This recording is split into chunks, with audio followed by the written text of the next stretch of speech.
அருமையான தேவனுடைய பிள்ளைகளை, கர்த்தர் உங்களை ஆசீர்வதித்து சுகத்தோடு பலத்தோடு கூட நடத்த தேவன் விரும்புகிறான். அதற்காகத்தான் நாங்கள் இந்த சுகமளிக்கும் செய்தியை உங்களுக்கு தொடர்ந்து நாங்கள் பகிர்ந்து கொண்டு வருகிறோம். கர்த்தர் சமீபத்திற்கும் அல்ல, தூரத்துக்கும் தேவனாக இருக்கிறார். செய்தியை கேட்டுக்கொண்டிருக்கிற ஒவ்வொரு தேவனுடைய பிள்ளைகளும் சுகத்தோடு ஆரோக்கியத்தோடு பலத்தோடு இருக்க வேண்டும் என்பதுதான் எங்களுடைய விருப்பம். கர்த்தருடைய சித்தமும் அதுவாக இருக்கிறது. நீங்கள் ஒருவரும் பலன் இல்லாதவர்களாய் போய்விடக்கூடாது. நீங்கள் உங்கள் குடும்பத்துக்கு செய்ய வேண்டிய கடமை, கர்த்தருக்கு செய்ய வேண்டிய கடமைகளை செய்து நீங்கள் இந்த பூமியிலே ஒரு நல்ல பலத்தோடு ஆரோக்கியத்தோடு வாழ வேண்டும். அதுதான் கர்த்தர் நாமத்தை மகிமைப்படுத்தும். அதற்காகத்தான் இன்றைக்கும் இந்த செய்தியை உங்களோடு பகிர்ந்து கொள்ள இருக்கிறேன். இந்த செய்திக்கு முன்பதாக கூட என்னோடு கூட இணைந்து இந்த பாடலை பாடுங்க. நம்முடைய தேவன் வழி தப்பி திரிந்த பொழுது நமக்கு நல்ல நேசராக வந்து நம்மை மீட்டெடுத்தார். இந்த உலகத்திலே தேவனை அறியாதபடி உலக காரியங்களில் நாம் திரிந்த பொழுது நம்முடைய கர்த்தர் நம்மை மீட்டெடுத்து நமக்கு ரட்சிப்பை கொடுத்து கர்த்தர் அற்புதமாய் சுகத்தையும் பலனையும் ஆசீர்வாதங்களை கொடுத்து நடத்துகிறார். அந்த விசுவாசத்தோடு கூட என்னோடு இணைந்து இந்த பாடலை நீங்கள் பாடுங்க. அப்பொழுது கர்த்தருடைய அந்த மகிமையின் பிரசன்னம் உங்கள் மத்தியில் இறங்கி வரும். மகிமையின் பிரசன்னம் இறங்கி வருவது மட்டுமல்ல, கர்த்தர் உங்களுடைய சரீரத்தில் எந்தெந்த பகுதிகளில் என்னென்ன வியாதி இருக்கிறது, ஒருவேளை கழுத்தை திருப்ப முடியாதபடி கழுத்து வழியா, தோள்பட்டையை தூக்க முடியாதபடி தோல் வழியா, இல்லை கால்களை மடக்க முடியாதபடி கால்களில் மூட்டு வழியா, இல்லை உங்களுடைய சரீரத்தில் சர்க்கரை வியாதியா, இல்லை இரத்த அழுத்த வியாதியா, இல்லை மற்றும் இருதய அடைப்பா, எப்படிப்பட்ட வியாதியாக இருந்தாலும், நுரையீரல்களில் உங்களுக்கு ஏதாவது மூச்சு விடுவதற்கோ இல்லை மற்றும் எல்லாற்றுக்கும் மேலாக கேன்சர் வியாதியோ எதுவாக இருந்தாலும் என் தேவன் அவரை நோக்கி பாருங்க. இங்கே எனக்கு வழியே தெரியலை, நான் எங்கே செல்வது, என்னுடைய வேதனையை யாரிடத்தில் நான் கொட்டுவது என்று நீங்கள் தவித்து கொண்டிருந்தால், இந்த செய்தியை கேட்கக்கூடிய தேவனுடைய பிள்ளைகளுக்கு நான் சொல்லுவது, தேவன் உங்களுக்கு ஒரு நல்ல ஒரு மேய்ப்பராக தகப்பனாக இருந்து உங்களை ஆறுதல் படுத்துகிறார். சுகத்தை ஆண்டவர் கொடுக்க விரும்புகிறார். ஹல்லேலூயா.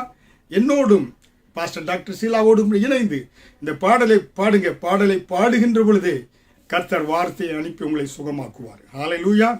பாதை தெரியாத ஆட்டை போல அலைந்தேன் உலகிலே, நல்ல நேசராக வந்து என்னை மீட்டிரே. பாதை தெரியாத ஆட்டை போல அலைந்தேன் உலகிலே, நல்ல நேசராக வந்து என்னை மீட்டிரே. கலங்கினேன் நீர் என்னை கண்டீர், பதறினேன் நீர் என்னை பார்த்தீர். கலங்கினேன் நீர் என்னை கண்டீர், பதறினேன் நீர் என்னை பார்த்தீர். கல்வாரியின் அண்டை வந்தேன், பாவம் தீர நான் அழுதேன். கல்வாரியின் அண்டை வந்தேன், பாவம் தீர நான் அழுதேன். பாதை தெரியாத ஆட்டை போல அலைந்தேன் உலகிலே,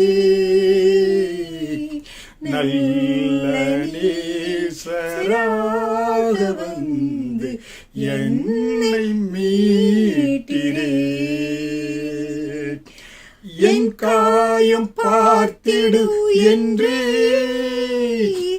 உன் காயம் ஆறிடும் என்றே. என் காயம் பார்த்திடு என்றே, உன் காயம் ஆறிடும் என்று நம்பிக்கையோடு நீ வந்தால் துணையாக இருப்பேனே என்று நம்பிக்கையோடு நீ வந்தால் துணையாக இருப்பேனே என்று பாதை தெரியாத ஆட்டை போல அலைந்தேன் உலகிலே நல்ல நேசராக வந்து என்னை மீட்டிரே. இந்த பூமியிலே பாதை தெரியாத ஆட்டை போல வாழ்ந்து கொண்டு இருந்த நான் என்னுடைய பிரச்சனைக்கு, என்னுடைய வேதனைக்கு, குடும்பத்தில் நடந்த உயிரிழப்புகளுக்கு யார் பதில் சொல்வார்? வழியே இல்லை என்று அலைந்த பொழுது ஒரு நல்ல நேசராக இயேசு கிறிஸ்து என்னை தேடி வந்து என்னை மீட்டெடுத்தார். ஹல்லேலூயா. அந்த இயேசு கிறிஸ்துவை இன்றைக்கு உங்களுக்கு அறிமுகப்படுத்துகிறோம். ஹல்லேலூயா. நீங்கள் இன்றைக்கு எப்படிப்பட்ட பிரச்சனையா இருந்தால், தீராத வியாதியா, கேன்சர் வியாதியா, கிட்னியுடைய என்ன நீங்கள் தொடர்ந்து அதுக்காண்டி டயாலிசிஸ் எடுத்துக்கொண்டு இருக்கீங்களா? இல்லை ஹார்ட்டில் பிளாக்கேஜ் இருக்கிறதா? மூட்டு வழியா நடக்க முடியவில்லையா? இல்லை தோள்பட்ட வியாதியா? இல்லை கழுத்து வழியா? எப்படிப்பட்ட வழியாக இருந்தாலும் அந்த அன்பு நேசர் உங்கள் அருகிலை தேடி வந்து உங்களை சுகமாக்கக்கூடியவராய் இருக்கிறார், உங்களை குணமாக்கக்கூடியவராய் இருக்கிறார். அந்த இயேசு கிறிஸ்துவினுடைய தழும்புகளால் நீங்கள் சுகமானீர்கள். ஹல்லேலூயா. விசுவாசிங்க. அதனால தான் விசுவாசத்தோடு என என் காயம் பார்த்துடு என்றீர், உன் காயம் ஆற்றுவேன் என்றார். ஹல்லேலூயா. நாம் செய்ய வேண்டியது இந்த கல்வாரியை நோக்கி பார்ப்பதுதான். நாம் செய்ய வேண்டிய காரியம் முதலாவது நம்ம ஒரு ஸ்டெப் வைத்தா அந்த தேவன் இறங்கி வந்து 10 ஸ்டெப் இறங்கி வந்து நம்மை தூக்கக்கூடியவராய் இருக்கிறார். ஹல்லேலூயா. அருமையான தேவனுடைய பிள்ளைகளே, அவருடைய காயத்தை நோக்கி பாருங்க. உங்களுக்கு பிரச்சனைகள், பாடுகள், வியாதிகளா? நீங்க பார்க்க வேண்டிய காரியம் இயேசுடைய காயங்கள். இயேசு சிலுவையிலே தொங்கினாரே, அவருடைய காயங்களை பாருங்க. அவருடைய காயங்களை பார்த்தா அவர் உங்களை குணமாக்குவேன் என்று வாக்கு கொடுக்கிறார். ஹல்லேலூயா. அதற்கு ஆதாரமாக இன்றைக்கு வேத வசனத்தை நாம் தியானிக்க இருக்கிறோம். இயேசு கிறிஸ்துவின் இரத்தம் சகல பாவங்களை நீக்கி நம்மை சுத்திகரிக்கும் என்று 1 யோவான் 1ஆம் அதிகாரம் 7வது வசனத்திலே பார்க்கலாம். இயேசு கிறிஸ்துவின் இரத்தம் சகல பாவங்களையும் நீக்கி நம்மை சுத்திகரிக்கும். இன்றைக்கு வியாதிக்கு காரணம் என்ன? பாவம். ஐயா, நான் பாவி, என்ன இயேசு என்னை மன்னிப்பாரா? எனக்கு பாவ விமோச்சனம் உண்டா? எனக்கு மறுவாழ்வு உண்டா? என்னை ஆண்டவர் ஏற்றுக்கொள்வாரா என்று நீங்கள் ஒருவேளை கலங்கி கொண்டிருக்கலாம். உங்கள் கேள்விக்கு பதில் தெரியாமல் இருக்கலாம். நீங்கள் உலகத்தினுடைய அந்த சிற்றின்பங்களை, உலகம் தரக்கூடிய அந்த மயக்கங்களை நோக்கி ஓடாதீங்க. இயேசு உங்களுடைய சகல பாவத்தையும் நீக்கி உங்களை அவர் எப்படிப்பட்டவராயிருக்கிறார்? சுத்திகரித்து நீதிமானாய் அவருடைய பிள்ளையாக மாற்ற விரும்புகிறார். ஹல்லேலூயா. நீங்கள் வர வேண்டியது கல்வாரி அண்டை வர வேண்டும். கல்வாரி அண்டை வந்து, நான் பாவி, நீர் உலக இரட்சகர், என்னுடைய பாவங்களுக்காக நீ அடிக்கப்பட்டீர், மரித்து அடக்க செய்யப்பட்டீர், 3ஆம் நாள் உயிரோடு எழும்பினீர், நீரே இரட்சகர் என்று வாயில் அறிக்கையிடுகின்ற பொழுது அவருடைய பிள்ளையாய் மாறுறீங்க. கர்த்தர் உங்களுடைய காயங்களை ஆற்றக்கூடியவராக இருக்கிறார். பல ஏற்பாட்டிலே விருந்து ஒரு வசனத்தை, உங்களோட வசனத்தை எரேமியா 8வது அதிகாரம் வசனம் 22 கிளையாத்திலே பிசினி தைலம் இல்லையோ, ரணவைத்திலும் அங்கே இல்லையோ, பின்ன ஏன் என் ஜனமாகிய குமாரத்தி சொஸ்தமடையாமல் போனால்? ஆண்டவர் இஸ்ரவேல் ஜனங்களை பார்த்து சொல்றாரு, கீழையாத்திலே பிசினி தைலம் இல்லையோ, ரணவைத்திலும் அங்கே இல்லையோ, பின்ன ஏன் என் ஜனமாகிய குமாரத்தி சொஸ்தமடையாமல் போனால்? ஹல்லேலூயா. இஸ்ரவேல் தேசத்துல கிளையாத் என்று சொல்லக்கூடிய ஒரு மலை பிரதேசம் உண்டு, புரியுங்களா? அங்கே விசேஷமாக இந்த பிசினி தைலம் தரக்கூடிய ஒரு மரம் இருக்கிறது. பிசின் தரக்கூடிய அந்த மரத்தை வெட்டினாங்கனாக்கா அந்த மரத்திலிருந்து கொடுக்கக்கூடிய அந்த பிசின் தைலம் நன்றாக வாசனை வீசக்கூடியது. அது எப்படிப்பட்ட அந்த வியாதிகளையும், அநேக வியாதிகளை குணமாக்கக்கூடிய ஒரு பிசினி தைலமாக அது இருந்தது. தெய்வீக சுகத்தை கொடுக்கக்கூடிய, வியாதிகளை குணமாக்கக்கூடிய அந்த மரமாக அது இருந்தது, புரியுங்களா? அதனால்தான் பார்க்கிறோம், இன்றைக்கு நம்ம அநேக மலை பிரதேசங்களே நீங்கள் பார்க்கலாம். மூணார், ஊட்டி, கொடைக்கானல் பகுதிகளிலே யூக்கலிப்டஸ் மரம் வளர்ந்துருக்கும். அந்த மரத்தில் இருந்து என்ன செய்வாங்க, தைலத்தை எடுப்பாங்க. அதை எடுத்தால் அநேக சரீரத்தில் தலைவலி ஏன்னா வலி நிவாரணம் கொடுக்கக்கூடியதாக, அது பார்த்தீங்கன்னாக்க அது ஒரு மருந்தாக அது பயன்படக்கூடியதாக, தலைவலிக்கு நிவாரணம் கொடுக்கக்கூடிய மருந்தாக அதை பயன்படுத்துகிறார்கள்.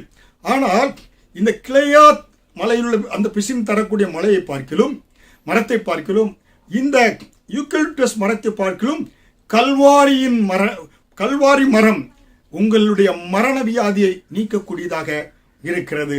ஹல்லேலூயா! அருமையான தேவனுடைய பிள்ளைகளே, இன்றைக்கு நீ எப்படிப்பட்ட வியாதியோடு இருந்தாலும் கல்வாரியை நோக்கி பாருங்க, கல்வாரி சிலுவையை நோக்கி பாருங்க. அந்த கல்வாரி சிலுவையில சிந்திய இயேசு உங்களுடைய பாவங்கள், வியாதிகள் எல்லாவற்றையும் அவர் சுமந்து தீர்த்தார். ஹல்லேலூயா! அதுதான் மிக மிக முக்கியமாக இருக்கிறது. ஹல்லேலூயா! அருமையான தேவனுடைய பிள்ளைகளே, இதை நம்ம பழைய ஏற்பாட்டிலிருந்து எப்படியாக இஸ்ரவேல் ஜனங்கள் இந்த மரத்தினுடைய காரியங்களை பார்த்து அவர்கள் சுகத்தையும் ஆரோக்கியத்தையும் பெற்றுக்கொண்டார்கள் என்பதை உங்களுக்கு நான் பகிர்ந்து கொள்ள இருக்கிறேன். சரிங்களா? என்னாகமம் 21 அதிகாரத்திலே இஸ்ரவேல் ஜனங்கள் வனாந்திரத்திலே வந்து கொண்டு இருக்கிறாங்க. வந்த பொழுது என்னாகமம் 21 அதிகாரம் வசனம் 4 பார்க்கிறோம். அவர்கள் ஏதோம் தேசத்தை சுற்றி போகும்படிக்கு ஓர் என்னும் மலையை விட்டு சிவந்த சமுத்திரத்தின் வழியாய் பிரயாணம் பண்ணினார்கள். வழிய நிமித்தம் ஜனங்கள் மனம் மடிவடைந்தார்கள். பாருங்க, அவங்க மனசுல என்ன எடுத்தாங்க, ஏண்டா இப்படி நடந்து வரோம் ஏன் சொல்லி மனசுல மனமடிவு அடைந்தார்கள். இஸ்ரவேல் ஜனங்கள் மனமடிவு அடைந்த உடனே கர்த்தர் இவ்வளவு அற்புதங்களை செய்தாரே, அவரை ஒரு தகப்போன் தோளிலே சுமப்பது போல சுமந்து கொண்டு வராரு. தாய் என ஒரு பிள்ளைக்கு ஆகாரம் ஊட்டுவது போல அனுதினம் மன்னாவை கொடுக்கிறார், தண்ணீரை கொடுக்கிறார், வெயில் தாக்காதபடி மேகஸ்தம்பத்தை கூட அனுப்புகிறார். அதே போல இரவில் குளிர் தாக்காதபடி அக்கினி ஸ்தம்பத்தை அனுப்புகிறார். அந்த காரியங்களையெல்லாம் அவர்கள் மனதில் நினைக்காதபடி மனதில் ஒரு சலிப்பு, மனம் மடிவடைந்தார்கள் என்று சொல்லப்பட்டிருக்கிறது வேத வசனத்தில். இஸ்ரவேல் ஜனங்கள் உடனே என்ன பண்ணாங்க பாருங்க. என்னாகமம் 21:5 ஜனங்கள் தேவனுக்கும் மோசேக்கும் விரோதமாய் பேசி, நாங்கள் வனாந்திரத்திலே சாகும்படி நீங்கள் எங்களை எகிப்து தேசத்திலிருந்து வரப்பண்ணினது என்ன? இங்கே அப்பமும் இல்லை, தண்ணீரும் இல்லை. இந்த அற்பமான உணவு எங்கள் மனதுக்கு வெறுப்பாயிருக்கிறது என்றார்கள். ஹல்லேலூயா! அருமையான தேவனுடைய பிள்ளைகளே, ஒரு மனதில் சலிப்பு வருகின்ற பொழுது, ஏன்னா ஒரு மனதில் ஒரு உற்சாகம் இல்லாமல் வெறுப்பு வருகின்ற பொழுது என்ன உண்டாகிறதுனா மற்றவர்களை சபிக்கக்கூடியவர்களாக, மற்றவர்களுக்கு விரோதமாய் பேசக்கூடியவர்களாக நீங்க மாறி விடுறீங்க. இஸ்ரவேல் ஜனங்கள் அதுதான் கர்த்தருக்கும் மோசேக்கு விரோதமாக முறுமுறுத்தார்களாம். புரியுங்களா?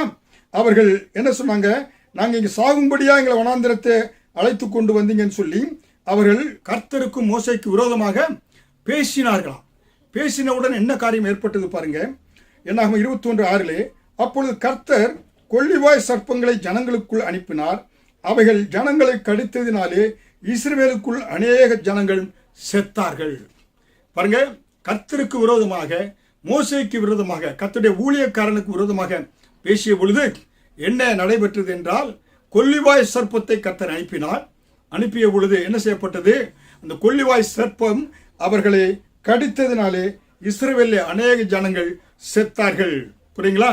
அருமையான தேவனுடைய பிள்ளைகளே, இன்றைக்கு கர்த்தருடைய ஆசீர்வாதத்தை பெற்றுக்கொள்வதற்கு நமக்கு தடையாக இருக்கக்கூடிய காரணம் என்ன?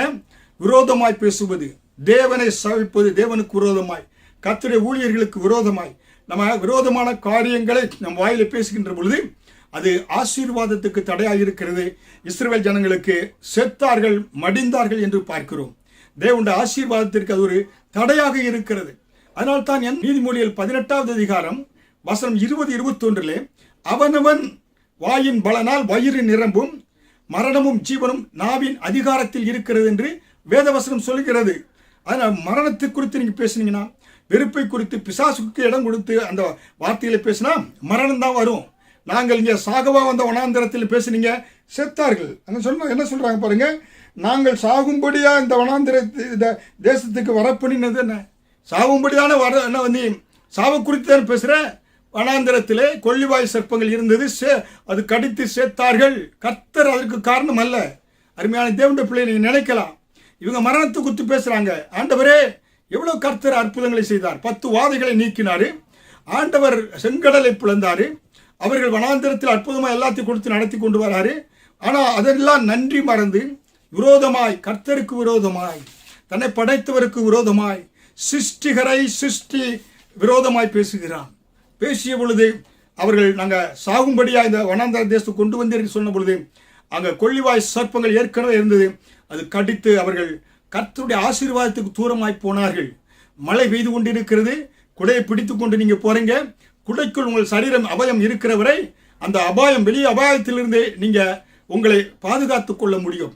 அந்த குடையை விட்டு உங்களுடைய சரீரத்தினுடைய பாகங்கள் வெளியே சென்றால் அபாயம். புரியுங்களா? கல்மழை பெய்யலாம். சரீரத்துக்கு அபாயம்தான். அப்போ உன்னதமானவருடைய மறைவில் இருக்கின்ற பொழுதுதான் உங்களுக்கு அந்த அடைக்கல பட்டணத்தில் இருக்கின்ற பொழுதுதான் உங்களுக்கு பாதுகாப்பு. சர்வ வல்லவருடைய நிலையில் தங்குகின்ற பொழுதுதான் உங்களுக்கு பாதுகாப்பு. அப்போ தேவனுக்கு விரோதமாக முறுமுறுத்த பொழுது அந்த கொள்ளிவாய் சர்ப்பங்கள் இவர்களை கடித்து செத்தார்கள்.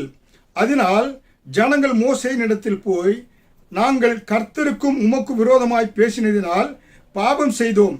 சர்ப்பங்கள் எங்களை விட்டு நீங்கும்படி கர்த்தரை நோக்கி விண்ணப்பம் பண்ண வேண்டும் என்றார்கள். மோசே ஜனங்களுக்காக விண்ணப்பம் பண்ணினான். என்னாகும் 21:7 பாருங்க. இப்போ ஜனங்கள் புரிஞ்சிட்டாங்க, கர்த்தருக்கும் உமக்கு விரோதமாக பேசினதுனால தான் இந்த கொள்ளிவாய் சர்ப்பம் என்ன செய்து எங்களை பாவம் செய்தோம். சர்ப்பங்கள் எங்களை என்ன செய்தது? தீண்டியது. அதனால இது சர்ப்பத்திலிருந்து விடுதலை எங்களுக்கு வேண்டும், சர்ப்பக்கடியிலிருந்து என்று விண்ணப்பம் பண்ணும்படியாக மோசையின் இடத்தில் கேட்டார்கள். கர்த்தர் மோசையை நோக்கி, நீ ஒரு கொள்ளிவாய் சர்ப்பத்தின் உருவத்தை செய்து அதை ஒரு கம்பத்தின் மேல் தூக்கி வை. கடிக்கப்பட்டவன் எவனோ அவன் அதை நோக்கி பார்த்தால் பிழைப்பான். கர்த்தர் சொல்றார் பாருங்க. மோசை கிட்ட சொல்கின்ற பொழுது அவங்க கேட்பதற்கு முன்பாகவே ஆண்டவர் அவங்களுடைய விண்ணப்பத்தை கேட்கக்கூடியவர். அதனால மோசைகிட்ட கேட்காங்க. கர்த்தர் பதில் சொல்றாரு, ஒரு வெண்கல சர்ப்பத்தை செய்து அது ஒரு மரத்தில் ஒரு கம்பத்தில் தூக்கி வை.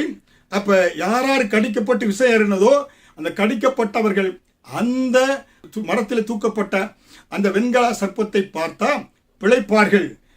என்னாகும் 21:9 அப்படியே மோசே ஒரு வெண்கல சர்ப்பத்தை உண்டாக்கி அதை ஒரு கம்பத்தின் மேல் தூக்கி வைத்தான். சர்ப்பம் ஒருவனை கடித்த பொழுது அவன் அந்த வெண்கல சர்ப்பத்தை நோக்கி பார்த்து பிழைப்பான் என்று சொன்னார். ஹல்லேலூயா. அருமையான தேவனுடைய பிள்ளைகளே, ஆண்டவர் பாருங்க சொல்றாரு அதற்கு தீர்வை. தேவன் முழுவதுமாக ஜனங்கள் மடிந்து போவது கர்த்தருடைய பிரியம் இல்லைங்க. வாக்கு கொடுத்தார். கர்த்தர் சொர்க்கத்தில் இருந்த தேவன் வானத்தை விட்டு பூமிக்கு இறங்கி வந்தார். ஹல்லேலூயா. யாத்திராகமம் 3ஆம் அதிகாரம் 8ஆம் வசனத்தில் பார்க்கிறோமே, கர்த்தர் நினைச்சாரு பாலும் தேனும் ஓடுகிற நலமும் விசாலமான தேசத்தில் கொண்டு போய் சேர்ப்பேன் என்று வாக்கு கொடுத்தாரு. அந்த ஜனங்களை அந்த சர்ப்பத்தினுடைய அந்த விஷக்கடியிலிருந்து அந்த சாவிலிருந்து அவர்களை பாதுகாக்க கர்த்தர் என்ன செய்தாரு? அந்த வெண்கல சர்ப்பத்தை செய்து அதை மரத்தில் தூக்கி வைத்து அதை பார்க்கிற ஒவ்வொருவனும் என்ன செய்தாங்க? அதை அப்பொழுது பிழைப்பான் என்று சொன்னார். ஹல்லேலூயா. மோசே அப்படியாக செய்தான். அப்ப அந்த சர்ப்பம் கடித்த ஒவ்வொருவரும் அதை பார்த்து பிழைத்தார்கள். இப்போ எனக்கு கடித்திருந்துச்சுன்னா நான் என்ன செய்வேன்? என் மனைவி போத்தியப்பா, நீ அந்த வெண்கல சர்ப்பத்தை மோசை தூக்கி வைத்திருக்கிற மரத்தில் அதை பாரு என்று சொன்னால் நான் பிழைக்க முடியாது. யார் கடித்ததோ அவங்க பார்த்தா தான் அவங்க பிழைக்க முடியும். இன்றைக்கு உங்களுக்கு ரட்சிப்பு வேண்டுமா? நீங்க தான் ஆண்டவர் இடத்துல, ஆண்டவரே என்னை ரட்சியும், பாவங்களை மன்னியும், நீ தான் சொந்த ரட்சகர் என்பதை ஏற்றுக்கொள்கிறேன், நீ அடக்கம் செய்யப்பட்டு மரித்து அடக்கம் செய்யப்பட்டு 3ஆம் நாள் உயிரோடு எழும்பினீர் என்பதை நான் வாயில் அறிக்கையிடுகிறேன் என்று நீங்க சொன்னா தான் நீங்க ரட்சிக்கப்படுவீங்க, நீங்க பரலோகம் செல்வீங்க. உங்களுக்காக உங்க மனைவியோ தகப்பனோ தாயோ அவங்களுடைய அந்த அறிக்கை அல்ல, அவங்க பாவ மன்னிப்பு உங்களுக்காக கேட்பது அல்ல. நீங்க உங்களுக்கு சர்ப்பம் கடித்திருந்தா நீங்க நோக்கி பார்த்தா தான் நீங்க பிழைப்பீங்க. ஹல்லேலூயா. அருமையான தேவனுடைய பிள்ளைகளே, அதனால்தான் இயேசு சொன்னார், என் காயம் பார்த்திடு என்றீர், உன் காயம் ஆறிடும் என்றீர். என் காயம் பார்த்திடு என்றீர், உன் காயம் ஆறிடு என்றீர். நம்பிக்கையோடு நீ வந்தால் துணையாகவே இருப்பேனே என்றீர். நம்பிக்கையோடு நீ வந்தால் துணையாகவே இருப்பேனே என்றீர். பாதை தெரியாத ஆட்டை போல அலைந்தேன் உலகிலே, நல்ல நேசராக வந்து என்னை மீட்டிரே. இஸ்ரவேல் ஜனங்களை அன்றைக்கு கர்த்தர் அந்த கொள்ளிவாய் சர்ப்பம் தீண்டிய ஜனங்கள் அங்கே வெண்கல சர்ப்பத்தை தூக்கி நிறுத்தின, அந்த வெண்கல மரத்தில் தூக்கி நிறுத்தின அந்த வெண்கல சர்ப்பத்தை பார்த்த பொழுது அவர்கள் பிழைத்தார்கள். ஹல்லேலூயா. அருமையான தேவனுடைய பிள்ளைகளே, இன்றைக்கு உங்களுடைய வியாதியிலிருந்து குணமாக வேண்டுமா? நீங்கள் தான் கர்த்தரை நோக்கி பார்க்கணும். இயேசுவை நீங்க தான் நோக்கி பார்க்கணும். அவர்தான் உங்களுக்காக கல்வாரி சிலுவையிலே தொங்கி ரத்தத்தை சிந்தி அவர் உங்களை எல்லா சாபத்திற்கும் வியாதிக்கும் நீங்களாக்கி மீட்டெடுத்து இருக்கிறார். கலாத்தியர் 3வது அதிகாரம் வசனம் 13 சொல்லப்பட்டது போல, மரத்திலே தூக்கப்பட்டவன் எவனும் சபிக்கப்பட்டவன் என்று சொன்னபடி இயேசு நமக்காக கல்வாரி சிலுவிலே சாபமாகி ஆபிரகாமின் ஆசீர்வாதத்தை நமக்கு கொடுத்திருக்கிறார். ஹல்லேலூயா.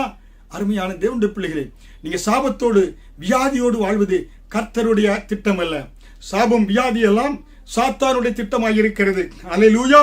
அதனாலே அருமையான தேவனுடைய பிள்ளைகளை, நீங்க இன்றைக்கு நோக்கி பார்க்க வேண்டியது கல்வாரி மரத்தை. ஹல்லேலூயா. கல்வாரி சிலுவையை நோக்கி பாருங்க, நீங்க அப்பொழுது பிழைப்பீங்க. ஹல்லேலூயா. அதே போல பாருங்க, மோசே இஸ்ரவேல் ஜனங்களை எகிப்திலிருந்து அழைத்து கொண்டு வருகிறார். இஸ்ரவேல் ஜனங்களை அங்கு கர்த்தர் அற்புதங்களை செய்து 10 வாதைகளை அனுப்பி அந்த பார்வோனுடைய எல்லா தந்திரங்களுக்கெல்லாம் விடுதலையாக்கி கர்த்தர் அவர்களை வனாந்திரத்தில் அழைத்து கொண்டு வருகிறார். செங்கடல் இருக்கிறது. செங்கடலை கர்த்தர் பிளந்து அக்கறையில் அவர்கள் வந்தார்கள்.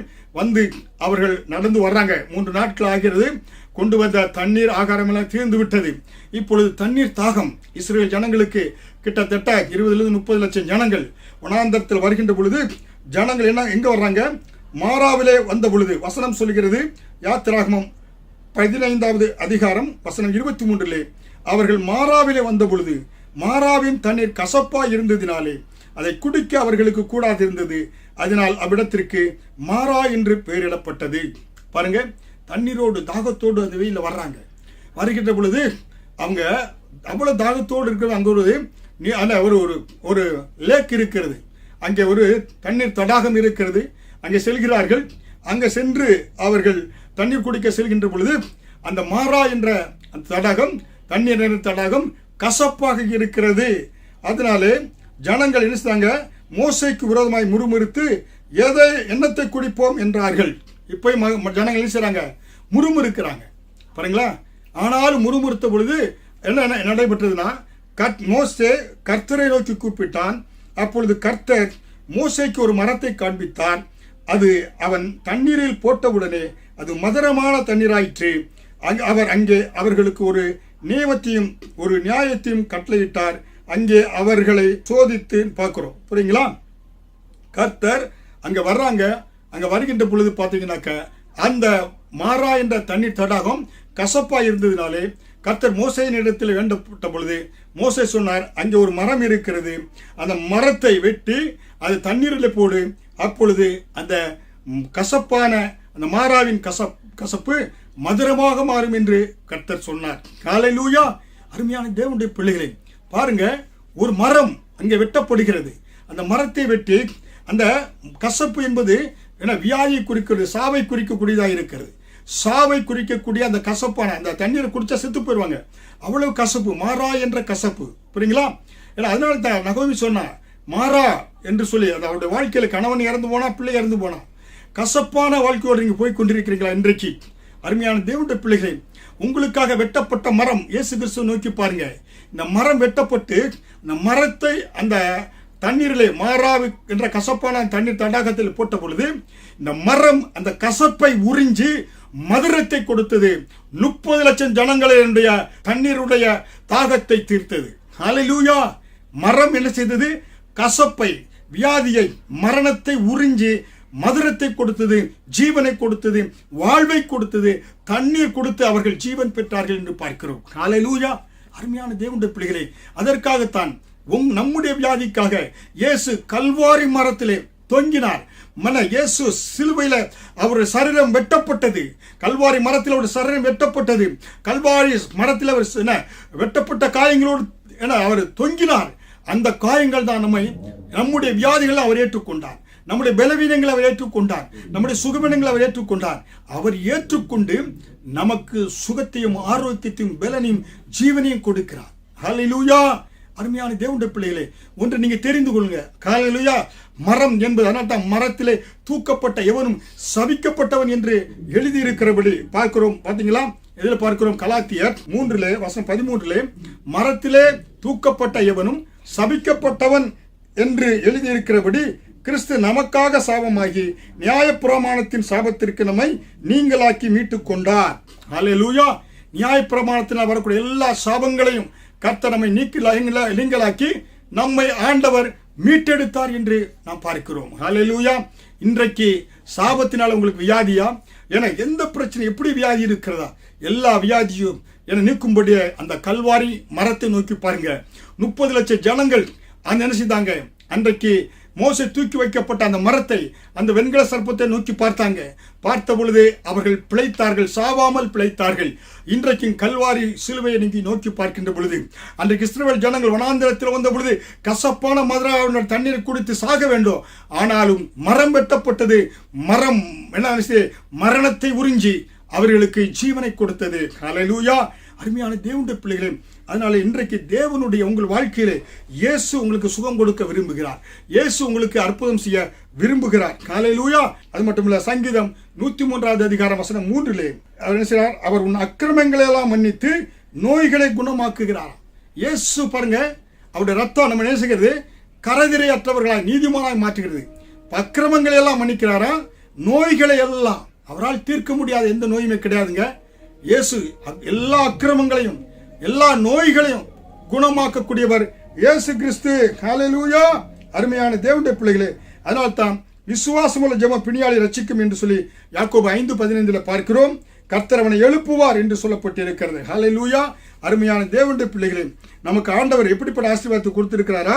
எபிரேயர் 10:19-20 நாம் பரிசுத்த ஸ்தலத்துக்குள் பிரவேசிப்பதற்கு அவருடைய ரத்தத்தினாலே நமக்கு தைரியம் உண்டாயிருக்கிறது. ஹல்லேலூயா. அது மட்டுமல்ல, பார்த்தீங்கன்னா மத்தேயு 26:28 இந்த பாவ மன்னிப்பை உண்டாக்கும்படி அநேகருக்காக சிந்தப்படுகிற புதிய உடன்படிக்கைக்குரிய என்னுடைய ரத்தமாய் இருக்கிறது என்று இயேசு சொன்னார். ஹல்லேலூயா. எபேசியர் 1:7 அவருடைய ரத்தத்தாலே பாவ மன்னிப்பாகிய மீட்பு நமக்கு உண்டாயிருக்கிறது. ஹல்லேலூயா. அருமையான தேவனுடைய பிள்ளைகளே, இயேசு சிந்திய ரத்தத்தின் மூலமாக எல்லா வியாதிகளும் குணமாகிறது, எல்லா அக்கிரமங்களும் குணமாகிறது. ஹல்லேலூயா. இயேசு சிந்திய ரத்தத்தினாலே எல்லா விதமான நோய்களும் குணமாகி கர்த்தர் உங்களுக்கு சுகத்தையும் பலனையும் ஆரோக்கியத்தையும் கொடுக்கக்கூடியவராக இருக்கிறார். தேவனுடைய திட்டம் என்ன? தேவனுடைய சித்தம் என்ன? இந்த பூமியிலே நீங்கள் சாவாமல் பிழைத்திருந்து அவருடைய செய்கைகளை, கர்த்தருடைய கிரியைகளை நீங்கள் விவரித்து சொல்ல வேண்டும் என்பதுதான். சங்கீதம் 118:17 சொல்லப்பட்டது போல, நான் சாவாமல் பிழைத்திருந்து அவருடைய கிரியைகளை விவரிப்பேன். ஹல்லேலூயா. அதனால தான் உற்சாகத்தோடு கூட இந்த பாடல் என்னோடு கூட பாடுங்க. பாடி உங்களுக்காக ஜெபிக்க விரும்புகிறேன். என் காயம் பார்த்திடு என்றீர், உன் காயம் ஆறிடும் என்றீர். என் காயம் பார்த்திடு என்றீர், உன் காயம் ஆறிடும் என்றீர். நம்பிக்கையோடு நீ வந்தால் துணையாக இருப்பேன் என்றீர். நம்பிக்கையோடு நீ வந்தால் துணையாக இருப்பேனே என்றீர். பாதை தெரியாத ஆட்டை போல அலைந்தேன் உலகிலே, நல்ல நேசராக வந்து என்னை மீட்டிரே. கலங்கினேன் நீர் என்னை கண்டீர், கதறினேன் நீர் என்னை பார்த்தீர். கலங்கினேன் நீர் என்னை கண்டீர், பதறினேன் நீர் என்னை பார்த்தீர்.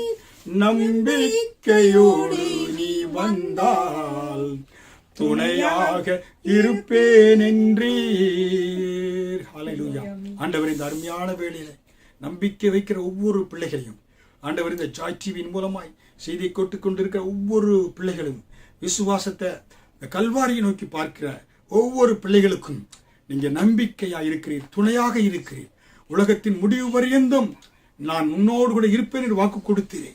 எல்லா வியாதிகளையும் ஆண்டவரே நீங்க நீக்கி சுகமாக்குங்க. உச்சந்தலம் முதல் உள்ளங்கால் வரை இருக்கிற எல்லா வியாதிகளும் நீங்கட்டும்.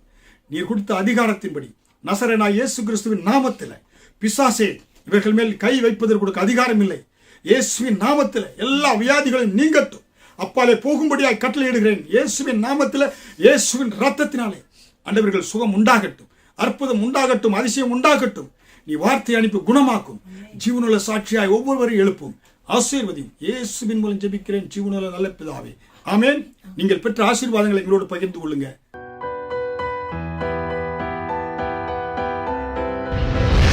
கர்த்தர் உங்களை ஆசீர்வதிப்பாராக.